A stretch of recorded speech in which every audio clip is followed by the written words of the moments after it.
वरुण मित्तल, मुल्तान नगर निवासी, बवाना स्थित श्री ज्ञान प्रकाश जी की फैक्ट्री में आया हूँ। ये ज्ञान प्रकाश जी हैं जो कि ये जो दूध की थैलियाँ होती हैं जिनको हम कूड़े में फेंक देते हैं, इससे बहुत बेहतरीन रिसाइकिल्ड दाना बनाता है, जिससे दोबारा अनेक प्लास्टिक के इक्विपमेंट्स और उत्पाद बन सकते हैं। तो हमारे मन में आया कि क्यों नहीं इनको बिल्कुल साफ सुथरी ये दूध की थैलियाँ दी जाएं, जिनमें कोई मिट्टी या कोई सब्जी या कोई चाय पत्ती कहीं नहीं लगी हुई है।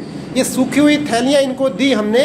हम इनसे जानना चाहेंगे कि ऐसी अगर थैलियाँ इनके पास एक घर से, फिर एक गली से, फिर एक पूरी कॉलोनी से मिले तो पर्यावरण के एंगल से और व्यवसाय के एंगल से इनको क्या फ़ायदा होने वाला है? ज्ञान प्रकाश जी।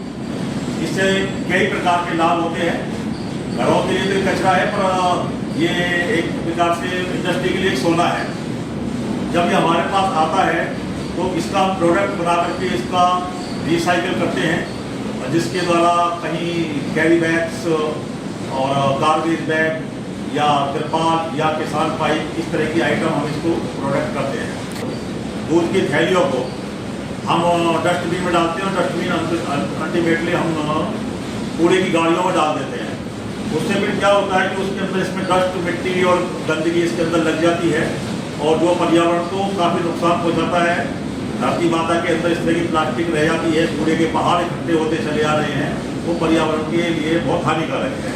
तो उसके अंदर डस्ट लगी हुई होती है, जिसके अंदर शॉर्टेज ज़्यादा होती है, तो हम उसको कम रेट पर परचेज कर पाते हैं। ठीक है ज्ञान प्रकाश जी, इसका मतलब ये हुआ कि ये जो हमारे घर के कूड़े से निकलने वाला प्लास्टिक रूपी कचरा है, जिसको हम यूं ही फेंक देते हैं, ये इंडस्ट्री के लिए सोना है।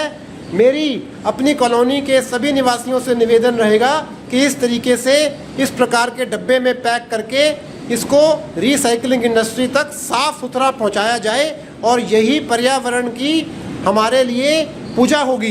पर्यावरण की सेवा ही भगवान की सेवा का रूप है। और अपने सोसाइटी का कोई गार्ड हो सकता है, कॉलोनी का कोई कर्मचारी, सफाई कर्मचारी होता है, हम इकट्ठा करके यदि उसको हम ये दे देते हैं तो उसकी भी आजीविका का एक अच्छा साधन हो सकता है। धन्यवाद ज्ञान जी।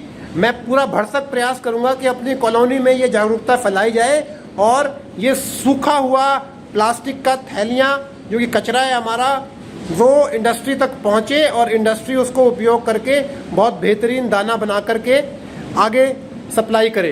आपसे निवेदन रहेगा कि आपका जो दाना होता है इसका बनता है, उसका भी हमें सैंपल दिखाएं।